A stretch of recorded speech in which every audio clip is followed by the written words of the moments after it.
Hello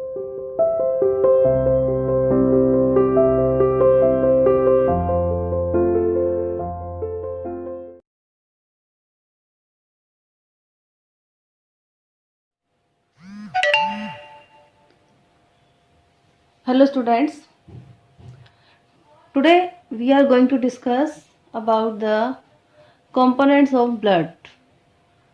जैसा कि आप लोगों को पता है हम रिवीजन कर रहे हैं चैप्टर नंबर 11 का रिवीजन कर रहे हैं। तो कल हमने इसमें सर्कुलेटरी सिस्टम के बारे में डिस्कस किया था। आज हम ब्लड के कंपोनेंट्स के बारे में यहाँ पर डिस्कस करेंगे। चलिए शुरू करते हैं अपना टॉपिक। ब्लड के जो कंपोनेंट्स हैं वो दो पार्ट्स होते हैं, तो प्लाज्मा और एक दूसरा होता है ब्लड सेल्स। तो सबसे पहले प्लाज्मा देखिए।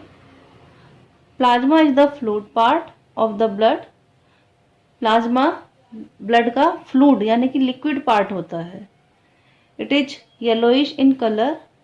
ये थोड़ा येलोइश, वाइट और येलोइश सा होता है कलर में।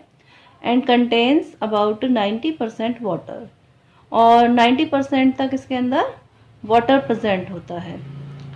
Plasma carries water and various materials like digested food, waste materials and hormones from one part of the body to another part. Plasma जो है,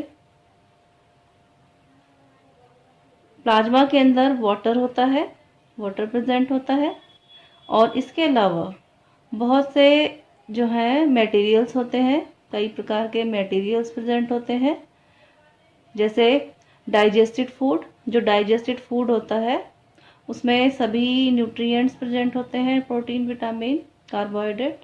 वो वेस्ट मटेरियल्स, जो वेस्ट मटेरियल्स होते हैं like carbon dioxide etcetera, and hormones, और कुछ hormones भी present होते हैं इसके अंदर। From one part of the body to another part. और ये प्लाज्मा जो है इन सभी जो है मटेरियल्स को एक जगह से दूसरी जगह पर पहुंचाने का कार्य करता है। नेक्स्ट जो ब्लड का इम्पोर्टेंट पार्ट है वो है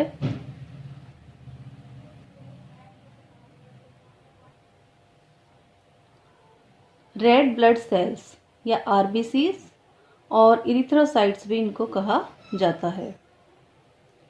RBCs are red in colour. RBCs जो होती हैं, रेड ब्लड सेल्स जो होती हैं, वो रेड कलर की होती हैं due to the presence of a red pigment called haemoglobin, क्योंकि उनके अंदर एक रेड कलर का पिगमेंट पाया जाता है, हीमोग्लोबिन, जिसके कारण उनका जो रंग है, उनका जो कलर है वो रेड होता है। The haemoglobin of the RBCs transports oxygen from the lungs to all the cells of the body. ये जो हीमोग्लोबिन है ये ऑक्सीजन को पूरी बॉडी के अंदर ट्रांसपोर्ट करता है। और इसको ऑक्सीजन कहाँ से मिलती है? लंग्स के द्वारा।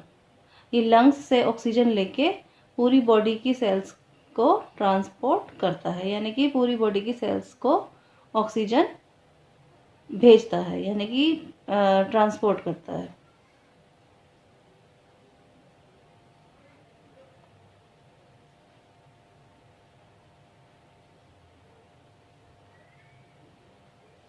आगे देखिए कंपोनेंट्स ऑफ ब्लड में आगे ही, it also carries carbon dioxide produced by the cells. Red blood cells जो है वो कार्बन डाइऑक्साइड को भी कैरी करती हैं, यानी कि उनमें कार्बन डाइऑक्साइड को भी वो लेकर आती हैं सेल्स से, हमारी बॉडी की जो सभी सेल्स हैं उनसे, during the breakdown of digested food to the lungs. यानी कि हमारी बॉडी के अंदर, बॉडी की सेल्स के अंदर जब फूड का ब्रेक डाउन होता है उस टाइम पे कार्बन डाइऑक्साइड बनती है, तो उस कार्बन डाइऑक्साइड को रेड ब्लड सेल्स जो है वो लंग्स तक पहुंचाती हैं। RBCs are produced in the red bone marrow. RBCs red bone marrow के अंदर प्रोड्यूस होती हैं या बनती हैं। The average life span of RBCs is about 120 days. RBCs का जो लाइफ स्पान है यानी कि इनका जो जीवन काल है वो लगभग 120 डेज का होता है। उसके बाद ये डेड हो जाती हैं, डाई हो जाती हैं, मर जाती हैं। They are disc shaped and small in size. ये साइज में डिस्क लाइक होती हैं, डिस्क शेप होती हैं और इनका जो साइज है वो छोटा होता है, स्मॉल होता है। नेक्स्ट देखिए वाइट ब्लड सेल्स और ल्यूकोसाइट्स। इनको ल्यूकोसाइट्स भी कहा जाता है और डब्ल्यूबीसीज इनको शॉर्ट में कहते हैं। डब्ल्यूबीसीज आर कलरलेस। ये कलरलेस होती हैं। इरेगुलर शेप सेल्स, और इनकी कोई शेप रेगुलर नहीं होती, इरेगुलर ये इनकी शेप होती है। They are very few in number. ये नंबर में थोड़ी जो है कम होती है than the RBCs, but bigger in size. Size में थोड़ी बड़ी होती है आरबीसीज से। नंबर में थोड़ी कम होती है लेकिन साइज में थोड़ी बड़ी होती है आरबीसीज से। The main function of WBC यानी कि white blood cells is to fight against germs that enter our body. इनका जो मेन फंक्शन है वो जो हमारी बॉडी के अंदर जर्म्स एंटर हो जाते हैं उनके अगेंस्ट फाइट करना, उनसे लड़ना होता है। And protect us from diseases, और हमें डिजीजेस से, हमें बीमारियों से बचाने का ये कार्य करती हैं।